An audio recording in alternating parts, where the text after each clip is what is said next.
Hey everybody, I want to talk about a product and platform that I absolutely love and our latest sponsor, Interseller, the prospecting and outreach platform of choice for recruiters and sellers. Whether you're doubling down on business development or recruiting talent, Interseller does all the heavy lifting of finding contact data, automating the email and follow-up process, and syncs all that rich data into 20 plus CRM and ATS platforms. Reach out now and get going on a 2-week free trial and let them know you heard about it from Adam on the podcast today. Check out the link on the website. Appreciate it. Welcome to the podcast, where we introduce you to incredible humans who share their journeys with the mission to inspire you to harness your own inner tenacity to drive your life and career forward. And now, your host, Adam Posner.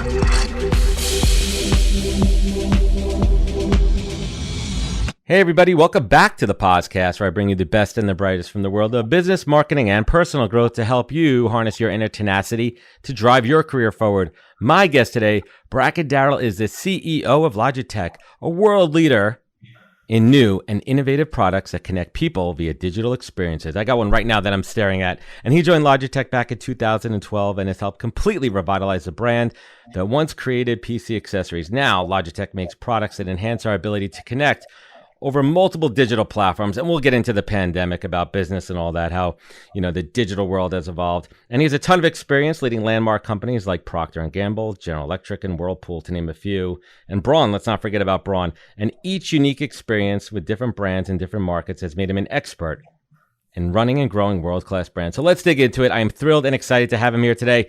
Bracken, welcome to the podcast. Adam, thank you very much for having me. I'm super excited to be here. And I deeply appreciate you for making the time. So as I mentioned in the conversation we're having before, this show is really about, unpacking my guest career journeys. And you've had a fantastic and long tenured career. But let's bring it all the way back. Let's bring it back to your undergrad days. Yeah, you have a bachelor's degree in English before getting your MBA at Harvard. What advantage do you believe that liberal arts background gives you now as a chief executive officer?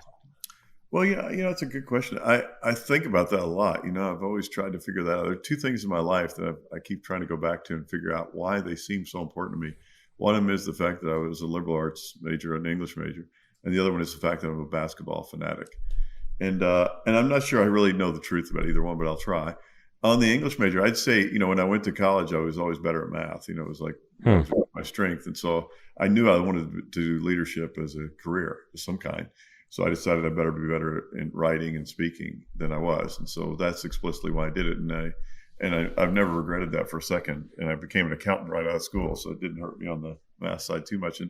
And anyway, I'd say it's helped me in a couple ways. One is that I'm definitely more articulate than I would have been, for sure.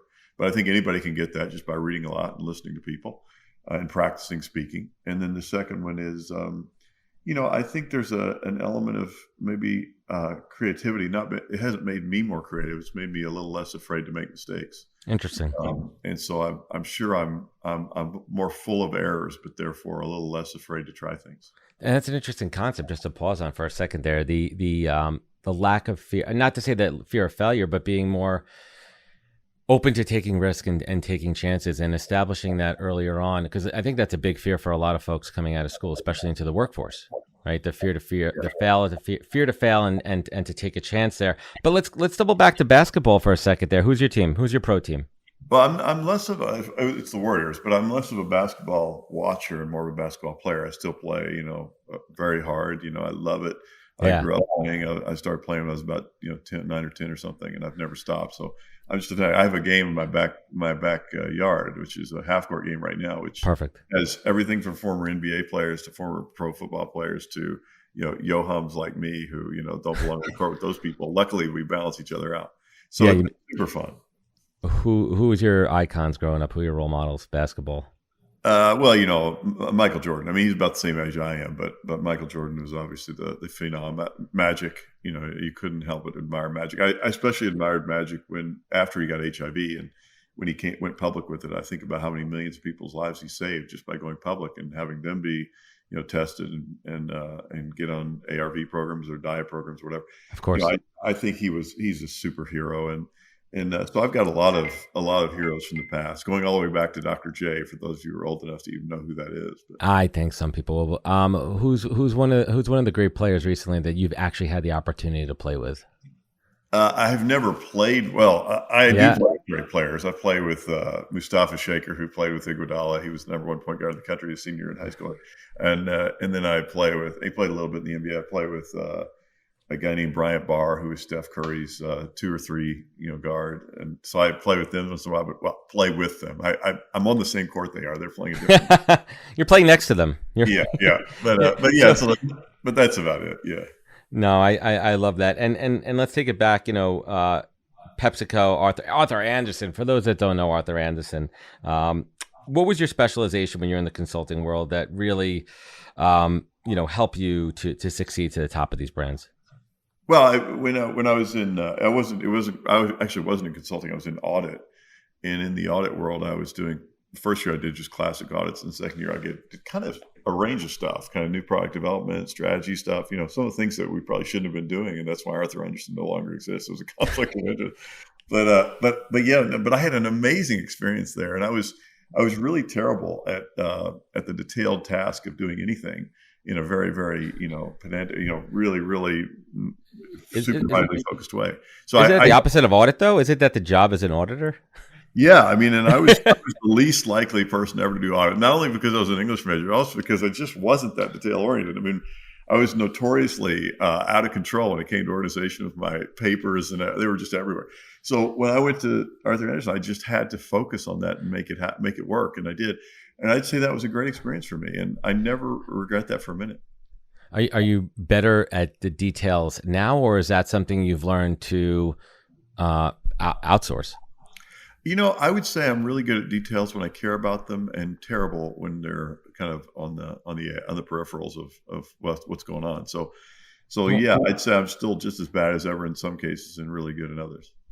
Well, that's an interesting point too. I mean, do you feel like you fully embrace the concept that we were talking about Gary Vee, how I connected with you through Gary Vee? Like Gary Vee told me the most important advice to me professionally: stop focusing on the things that you suck at and double down on your strengths. I mean, is that what you did early on? No, I'd say I did not do that. I often tried really hard to work on things I wasn't very good at, and I made very little progress. So I think Gary Vee's advice to you was really good. I will say my only I guess watch out on that advice is I think that could lead you to a narrower and narrower life, because if you just continue to focus on things you're really good at, and people begin to come to you for those too, and eventually you become like the things you're good at are you. And you end up with fewer new experiences, and fewer challenging experiences. And your brain is like a muscle. If you stop using your left arm when you're 20, and your right arm when you're 30, and your left leg when you're 40, and your other leg when you're 50, guess what? You don't have a really good life. And I think that's kind of what we do to ourselves if we're not careful. It's an interesting point. Well, I'm going to give the counterpoint on that one. So following that advice on doubling down on the things that I'm good at led me to what I'm doing right now with podcasting. Right. Doubling down on the fact that I'm able to build relationships. I've taken it to the level of putting myself out of my comfort zone, having stronger, deeper, more meaningful conversations with folks like yourself, and doing this on the fly. Awesome. Being able to improvise, and that's where I've taken that. And of course, there are certain things where maybe I'm not good at where I should be good at. If we're talking about running a business, the BD side of it, the P&L, the things as a business owner that I'm learning to do. So there's certainly a balance to that. What do you think was one of those key takeaways? If you look at let's say the first 10, 15 years of your career as you're climbing the ladder and you move your way into Procter and Gamble, what was one of those? Well, I'll put it this way, Bracken. What was one of those? Did you have a fall on your face moment? Yeah, I've had so many fall on my face moments. I've spent more time on my face than most people spend on the other end of you. So I've had many, and I think maybe the biggest learning I had during that period was that you're just so certainly going to make errors and mistakes, and things are going to go wrong, and things aren't going to work. That you should stop thinking about those as failing. You should just think about them as learning events. And so I've kind of tried to take failure out of my vocabulary. I just really try to think of it as learning events. And of course, you need to risk manage them, because if you fail, on most of the things I fail at every day, it's fine. You just learn from them and move on. Try not to do it again. If you fail, walking on the third floor of a building on the ledge, it just doesn't end well, and you don't have a second chance. So you've got to make sure you risk manage the failures. But other than that, stop thinking of them as failures. Just start thinking of them as learning events. Try to fail on a small scale where you can and learn as much as you can. That's tremendous advice. So moving on to Procter and Gamble, what was one of those really true memorable initiatives that you would hang your hat on? Well, I mean, the biggest one for me was Old Spice. I moved on to Old Spice about 3 or 4 years after they bought it, and they'd made a series of changes, and none of them really worked. And so the brand was just getting smaller and smaller. We got to the point where I think I was focused on the deodorant, which was what they bought it for, and I think our share got down to 2.4% of the category, which means you're not there. And it was your father's deodorant, right? I mean, everyone viewed it as old man smell deodorant. Yeah, and they tried everything. They tried the new Whistling Sailor, younger version. But because they were at the point where I think they were ready to almost deep six it, and I had a new boss, and I was left alone for a little bit where I got to kind of decide what I thought I needed to do to turn it around. So I changed a whole bunch of things at once because it seemed like they all needed to be changed: the product, the packaging, the pricing, the brand, and the marketing. And we changed them all, and it was very difficult to get the upper levels of P&G to agree to all those changes at once. But thanks to Susan Arnold and Mike Wegge, Susan was my boss most of that time. She was really amazing, and Mike was part of it. We got them all done, and the results were amazing. And it doubled and then doubled again. And I'd say that gave me so much confidence about what I could do if I really had the chance to do it. And then the second thing it gave me made me feel so strongly about that don't rely on single variable changes. The world doesn't work that way. Things rarely, if you change one thing, you rarely see the effect that you expect. Tremendous insight there, and I appreciate you pulling back the curtain there. So let me ask you, I mean, from the learnings there at that level of your career, and just to level set there, what was your title at the time? I was brand manager, senior brand manager, something like that. Okay. For Old Spice. So senior brand manager, looking back now from your perspective in the C-suite, what advice would you give to a current senior brand manager to best influence executive management? What's the best way to tell your story compellingly and to influence change? What's the best way to perform? Right. Right. I mean, if you're a brand manager right now, if one of your brand managers right now, and they're presenting to you a big initiative, they're saying how they're going to revitalize a piece of technology that's been stagnant. I'm just giving an example there. What is the best approach for them to really influence your decision as a chief executive officer? Number 1, 2, and 3 is get really close to a one customer. The customer. Get really, really close to them. It's a cliche, but it's so true. Because no matter how much you think you are the customer, you're not, and usually you're not all of them. And even if you are, it helps to hear from somebody else. So that's the first one. Then the second one is don't go for minor changes. Be bold. You can test big, bold, terrifying changes on a small, safe scale. So do that because small changes don't usually work. And that's why the comment I made about multivariable changes work better. That's just because they're usually bolder and they're more integrated. So be bold. Take the big risk. If you need to do it on a smaller scale, I did both, by the way, to go back to your earlier question. I did this big, bold set of changes that that worked on Old Spice. It was very successful. I then inherited a big, bold move on Ivory about 2 years later. There was a disaster, and I didn't stop the disaster in progress. It was a car crash slowly happening. So I experienced them both. It was a great learning. On the one, I really went in and owned it. The other one, I went in and kind of shepherded something somebody else had owned. And boy, was that a mistake. So own it all the time. Own it. And I think ownership is a big one.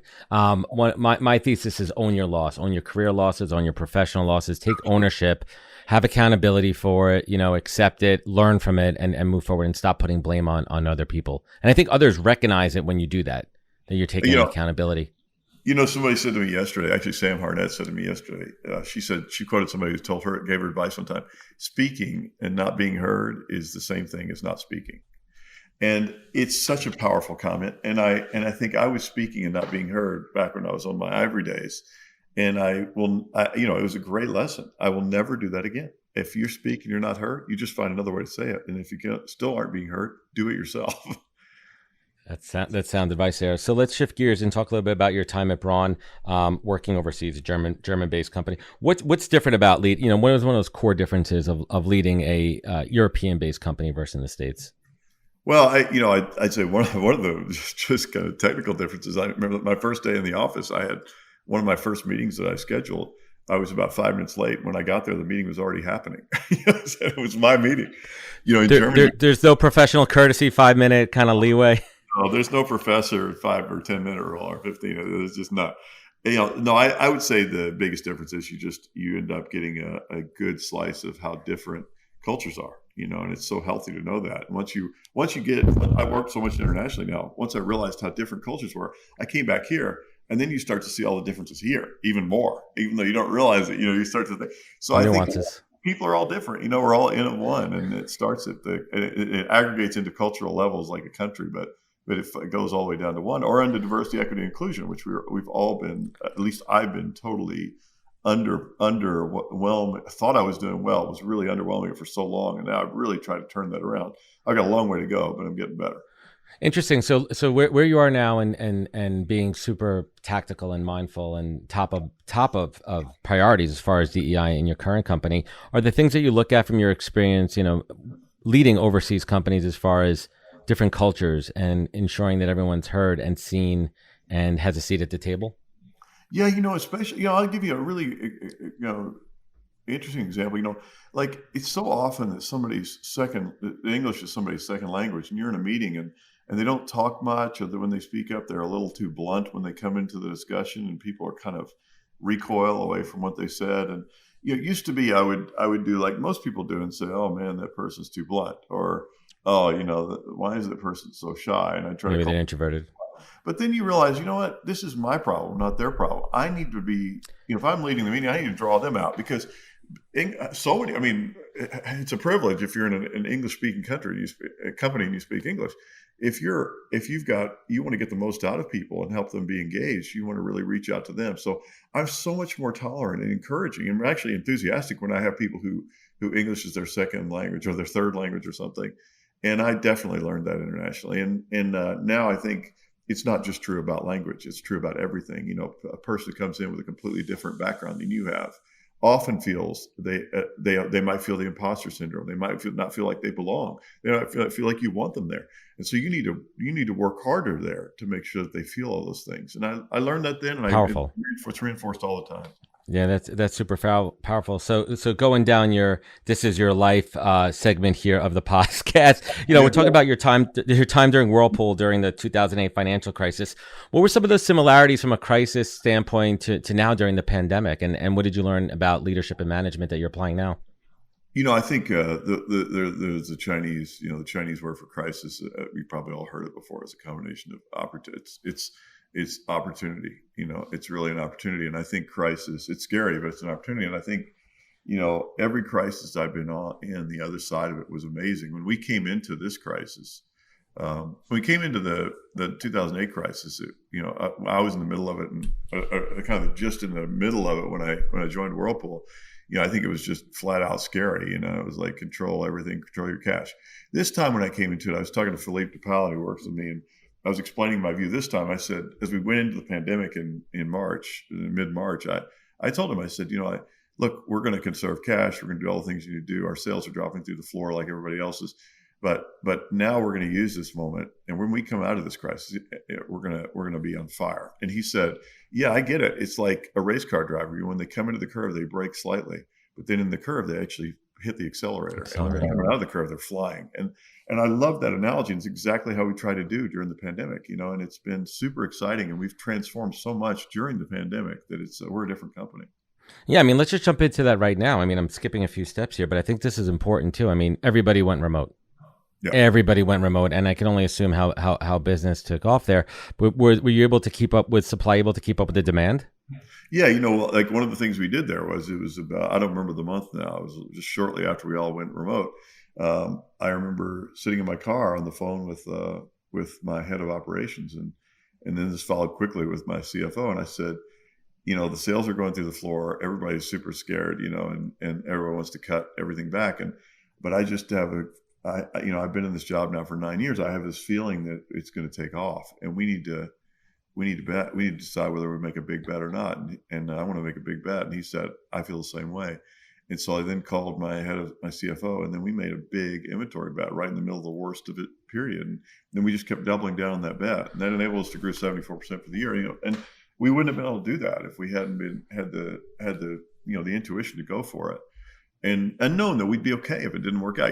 I hate when people say they bet the company bet. It wasn't a bet the company bet. It was a bet that we could manage, but it was a big bet. CEOs and chief people leaders don't magically wake up with a staff full of people ready to execute their vision. And nowadays, it's harder than ever to find a decent staff without it taking months. That's where HireAct comes in. HireAct is the first chat-based hiring app that lets hiring managers and recruiters chat directly with job seekers. Just download the app and enjoy curated recommendations that fit your job description to a T. It's 10 times faster than any other hiring process on the market. And the best part, it's totally free.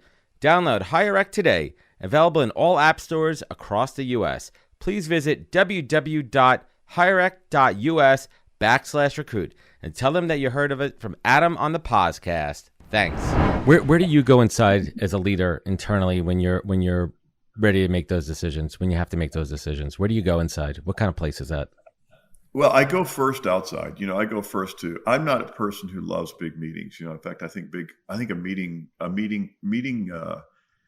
effectiveness is inversely proportional to the number of people in the meeting. So big meetings are just right on. They're good for communication. That's about it. So I go one-on-one usually, or one-on-two with a few of the people that I'm closest to that are relevant to the question at hand. And so I do that first, and then I'm a very intuitive person, so I really rely on my intuition. And I think most people's intuition is pretty good. It's flawed, as we know. Thinking Fast and Slow by Kahneman will tell you that. But it's also right in so many ways. And you have to be wary of your intuition, but you also have to listen hard to it and then challenge it and then go for it. And that's exactly what I do. Well, what do you think is some of the big aha moments that you're taking away from the growth period, during the pandemic? Some of the technology that you might have developed, maybe organizational innovations and developments? Silver linings, as we like to call them. Yeah, I would say, let me talk about the dark clouds. It's always please silver linings. I in many ways, as much fun as last year was, it was a bummer because we were scrambling to fulfill demand most of the time, rather than at least what people could see on the outside, rather than really innovating to create consumer value. We were chasing the value that was being created by the pandemic in many ways. Now, we had grown double digits for the last 5 years before that, so it wasn't a new thing that we were out there trying to create things for consumers that people would love. But I would say in so many ways, last year was a bit of a distraction for that, because there were so many people preoccupied by trying to get parts and trying to get alternative suppliers and get more supply. And so I would say my learning was, man, I think we did a pretty good job of keeping our eye on the innovation ball during it, and our strategy, and having our strategies expand to the new opportunities that we had. And that was really because, we were aware that this can be a big distraction. Great growth is not always good. It can really run you off a cliff, and I knew that, and I didn't want to have that happen. I was super excited about setting a platform and a table for the next decade. And I think we've done that. And you won't see it now for the next year or two, probably, but I think it's really, really exciting to have gone through it and not been knocked off course by a wonderful period. I love it. I love that insight. So powerful. Where do you think the next great innovation for your company is going to be, in what direction? Well, we redefined the purpose of our company, which was, we used to say we were here to, extend human capability or help people enjoy life more, or have a bigger impact on the world. We redefined it to, we are here to enable all people to fulfill their passions in a way that's good for the planet. That's a bold statement. That's a broad, bold statement. Yeah, and I'd say, purpose statements for companies that have been around a while is a little bit like sculpting. You just keep carving away stuff, and you finally get to the nugget. I think we're there, at least for the next 5 or 10 years. And what that's all, the two most interesting things in there are the all part, which is all people, enabling all people, with diverse, equity, inclusion. Those are super critical. And the other one is good for the planet. So I'm super excited about what we're doing in both fronts. And on the planet side, we just announced we're going to be we're carbon neutral this year. We're one of the very few tech companies that are now carbon neutral, especially hardware companies. And we're also going to be climate positive or carbon negative by 2030. So we're really stepped way out on this, and we're carbon labeling every product now, so you can look at it like calories. And we hope other companies will do the same thing. We're we're planting trees all over Asia now. Malaysia, Indonesia, China. Giving back, truly giving back. Yeah, we're really into this, and on the DE&I front, I'm as excited or more. I mean, I think. Yeah, let's unpack that a little bit. It's more than a buzzword. So that's a heavy piece for any senior leader to hold on to and unpack and actually put into practice. And it's a shame that it just had to rise to the top, bubble up to the top in the last couple of years of what's happening in this country and the world with inequalities and all the tragedies we've seen in this country. But as a leader, how do you synthesize it and really truly put it into action and not just a buzzword? Well, I think it starts with being honest with yourself and then everybody around you. I grew up thinking I was a good guy, like a really good guy on this diversity, equity, and inclusion front. My parents were super progressive on this, and and I grew up feeling that way, having friends from all of the underrepresented groups, really. And then when George Floyd happened, about 3 or 4 days after it happened, I was sitting at my kitchen table thinking, God, how in the world did we get here? That this is still happening today. And then I thought about apartheid in South Africa, and I thought, God, why didn't those white business leaders step forward? And then I thought, wait a minute, I haven't used my platform at all when it comes to Black people and Black Lives Matters and all these atrocities. And I thought, we're sitting in American apartheid and we're not even talking about it that way. And so that's the moment, honestly, that was like a life-changing moment for me, maybe the most transformative event in my life. And wow. And I immediately, started writing stuff down and getting it out there on LinkedIn so that I could use my platform that I have the privilege of having. And then we really redefined what we're doing as a company, both from a strategy, metrics, everything. And we're off and running. We've got a long way to go, but we're going to get somewhere meaningful fast. And the whole company is engaged, and I'm super excited about it. And I've changed everything in my personal life too. I mean, I used to angel investing, and just whoever came to me. Then I turned the tables. I mean, now I reach out to, and most of my angel investments have been to underrepresented groups in the last year. So I'm taking action. What was the hardest moment of looking in the corporate mirror and saying, we need to change this immediately at Logitech? As much as you feel like sharing. I'll share anything. I don't think the hardest thing was the corporate mirror. The hardest thing was the personal mirror. Corporations just a roll up of the people in it, and you, if you're sitting at the top of it, you own it. You absolutely own it. Nobody can impact it like you. And to face into the fact that I had taken my leadership team from 2 women to 45% women or 40% women over a 9-year period. So I was kind of proud of myself. And then when I realized how little I'd done for the other underrepresented groups, especially people of color, it was tough, and it should have been. It's like a frying pan to the head that I deserved, and it still hurts, and it should. It's a wake up call. Yeah, it's a good one, and I never stop. And so I'd say that was the hardest one. The other thing was, hey, we have systemic racism in Logitech. We have systemic racism everywhere. Biases. I want you to find any company where there isn't systemic racism. It's there everywhere. And by the way, not just systemic racism, systemic gender bias, systemic age bias, systemic disability bias. It's everywhere. And so you've got to admit that to yourself and then start rooting it out. I can tell you, I'll give you examples where it is in ours. We used to have, when we put out we do a job description, we would ask for a director of engineering, we'd ask for, 10 years experience and a master's degree, Well, guess what those people look like on average? Yep, we know what they look like. They can do the job. They're the only ones who can do the job that for director of engineering? No. So we got rid of that. We got rid of the age. We got rid of the number of years experience. We got rid of the college degrees, and we said, let's focus on what people have done that proves they can do the job. But they're all over the place. These things you don't even think about them. They seem so fair on the surface, but they're not. It's really about putting it top of mind. So let's continue down this path and let's talk about, hiring. And I love to ask executives like yourself. So by the time a candidate, and we're talking senior level folks, come to you and they come to your desk for the interview, do you have a couple of go-to questions that really help you quickly? Listen, correct me if I'm wrong. Character is something you learn about somebody over time. It's you may have a gut instinct and feel about someone initially, but in my opinion, character takes time, and you really see that over a period. But you would need to make a hiring decision. So when you're interviewing folks, you have a couple of go-to questions that are kind of like patented Bracken Darrell go-tos to really dig into understanding who a person is, what their why is, and what their how is? No, I don't. The short answer is no. Great. No groundbreaking stuff here, folks, for anybody interviewing with Bracken. No, I'm not going to surprise you in an interview. I don't. And I think the more reliable thing than that is make sure you've got other people that you really trust talking to these people. Just a second, sorry. Consensus. Not even consensus, just getting different angles from people, because we're all different. And, as you go in and you as you call it, unpack people's personal lives, and maybe not too personal, but their work lives, you learn different things from different people. And I have found that the having a very small group of people interview people and then regroup afterward and really listening to what they have to say has stopped me from hiring mistakes more often than my own interview. My own interview is usually kind of black and white. I mean, it's usually really obvious to me when somebody works, and really obvious when they probably won't.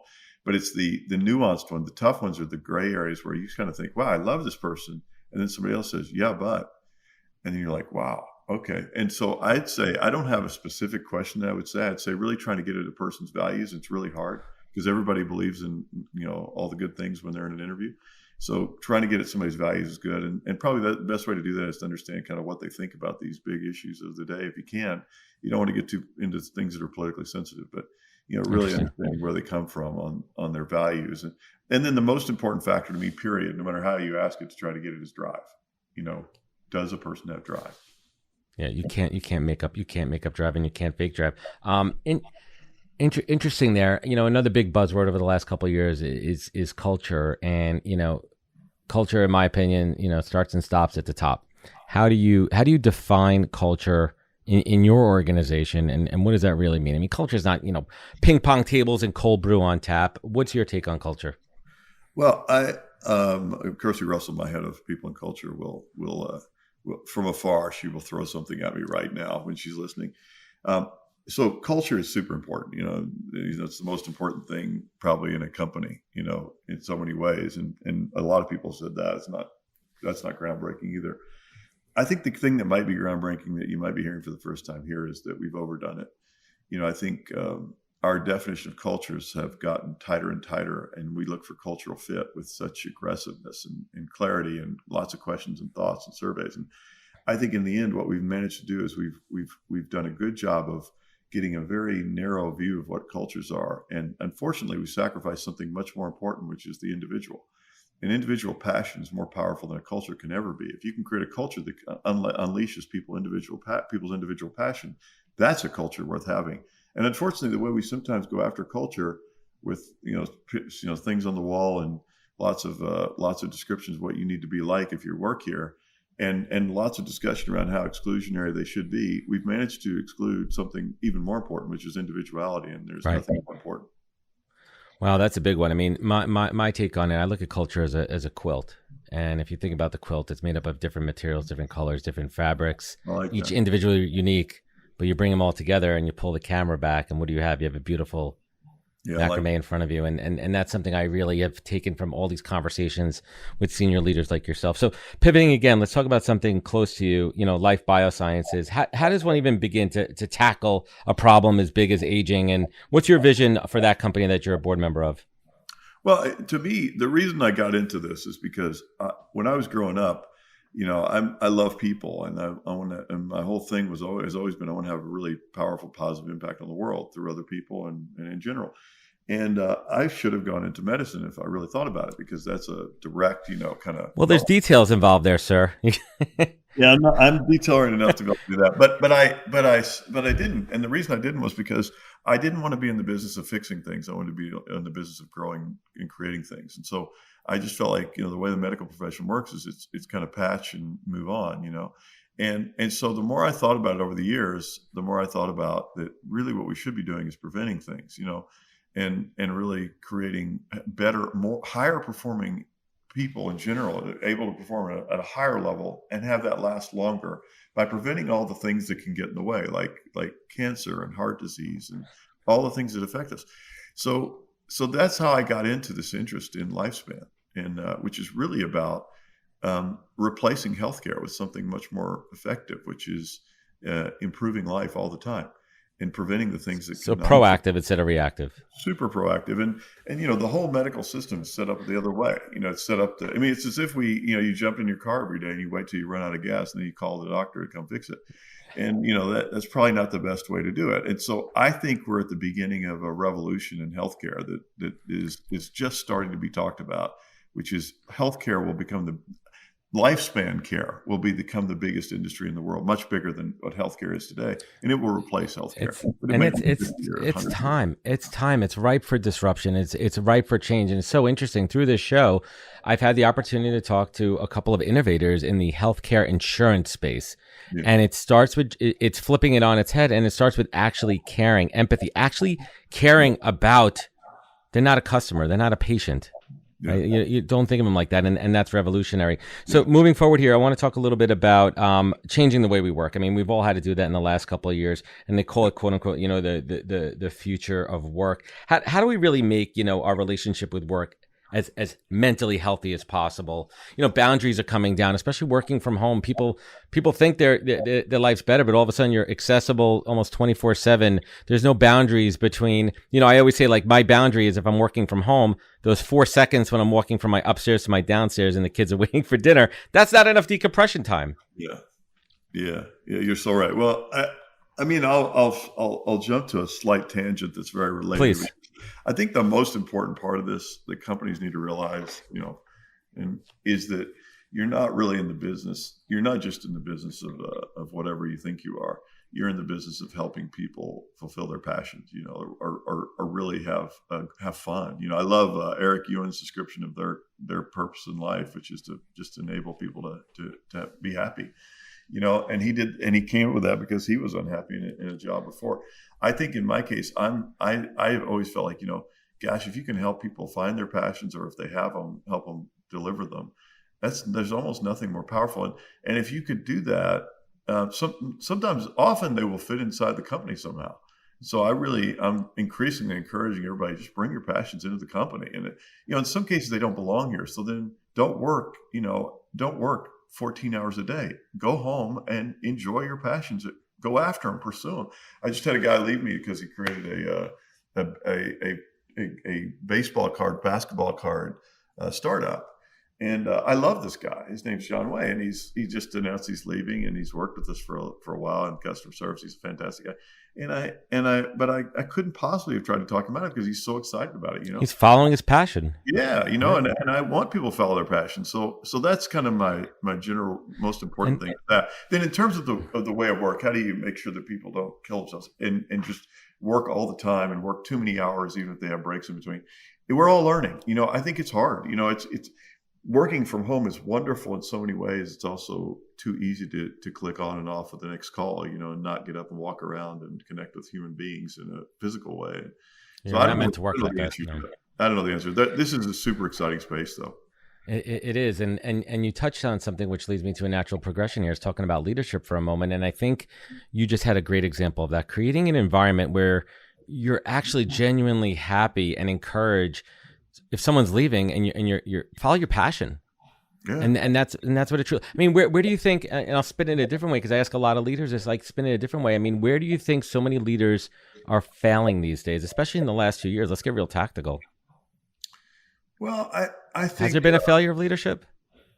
I mean, there's always, my I don't use the word failure, so it's hard for me to think that way. But right. I think the one thing that most of us have learned, and some of us haven't, I'd say 2 areas. One, if you're not a DE&I activist and you're a CEO or a leader, it's time to become one, because it's so important for performance. It's also important because it's the right thing to do. So I'd say that's one where I think a lot of us who grew up like I did, white man, we're so privileged, and we don't even completely digest it. And even now you can't digest it because you lived in it. I did. I grew up with very little money. Does that mean I'm not privileged? No, not at all. I'm very super privileged. So I think, not enough of us have digested that one yet. I'd say that's one, maybe the number one I'd put on the table for now, just because I think it's easy to do something about it. You can become an expert. You don't need to be. The second one I would say is, I think we somehow large corporate America slipped into the optimization mode and out of the innovation mode. And they use the word innovation, but they're really just optimizing. And I think, optimization is great. It can really drive amazing performance for years and years, but it's not the same as innovation. Innovation is the catalyst for real long-term growth, the thing that keeps you super inspiring to work for and creating all the time. And I think more and more companies are getting better and better at that. But I think that is, if you ask me what's the one missing ingredient, too much lean and Six Sigma, not enough innovation and creation. Yeah, that's powerful here. So a couple of quick points I want to touch on before we bring it home. And one big takeaway, I have it in my notes here, but just from listening to you over the last 40 minutes, you're a lifelong learner. I feel it. I sense it. How critically important is that to you to just always be a consistent learner in life? I think there's I'll boil this down to a definition. When you think about curiosity, if you ask, I'll bet you half the people on your podcast would say, what's one important attribute? If you gave them 5, one of them would be curiosity for leaders. Being inquisitive, for sure. Being inquisitive. So I think the reason curiosity is important is because it's about learning and learning. So if we step learning back to curiosity is 2 things. It's wondering about something, and then it's acting to find out. And the acting to find out is maybe more important than the wondering, but they're both super important. So if you want to do one thing for yourself, cultivate your own curiosity, both the wonder and the action to find out. I love it. I am as a finder of talent professionally, I am drawn to people that are naturally inquisitive. That's what my clients look for me to find in other people as a top skill. Personally, I align close to people that are like me, always looking to see how things work. How do we get there? How do we figure this out? What's next? How did that operate? And it's just a mindset there. So, Bracken, let's bring it home here. This show is my masterclass, and for everyone listening today, this has been a masterclass, and I appreciate your time here. Let me ask you this: what is the single greatest piece of advice that you have ever received that you take action on every single day of your life? Before I joined Logitech, I met with a founder of a company who named Sammy Segal. And I asked him for advice going into this job, and he said, "I'm not sure I'd take the job, but since you already have, it looks like a really high risk thing." He said he gave me some advice, and then I got up from the table and I was walking out. I think it was breakfast, and he said, "Hey, Bracken, one more thing." And then I turned around and he said, remember, he's a founder, he's a very successful billionaire now. He looked me right in the eye and he said, "You wash the windows and you clean the floors."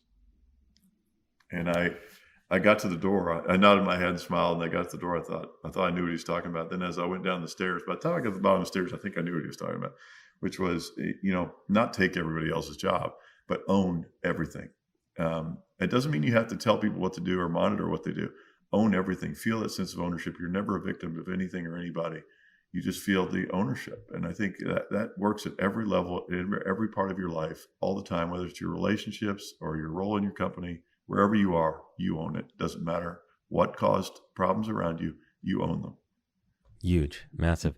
Would you say that there's a professional accomplishment that's, center on your mantle, one greatest professional accomplishment? I'm so focused on the future that whatever it is, it's ahead of me. Yeah, that's tremendous there. And last but not least, you look back on your life, you look back on your career, and listen, we've all had our tough moments. We've all been down in the shit pit in life, personally and professionally. And those are the times when we really have to dig down inside and harness that inner tenacity, that fire to drive us forward and to find that thing, that why in life that keeps us focused. And on the other side of it, where you are now, running a tremendous company, leading people, innovating, doing good for the world, the planet on a micro and macro level, and most importantly, changing yourself inside. Bracken Darrell, how do you keep yourself focused? What is your compass in life? What is your North Star?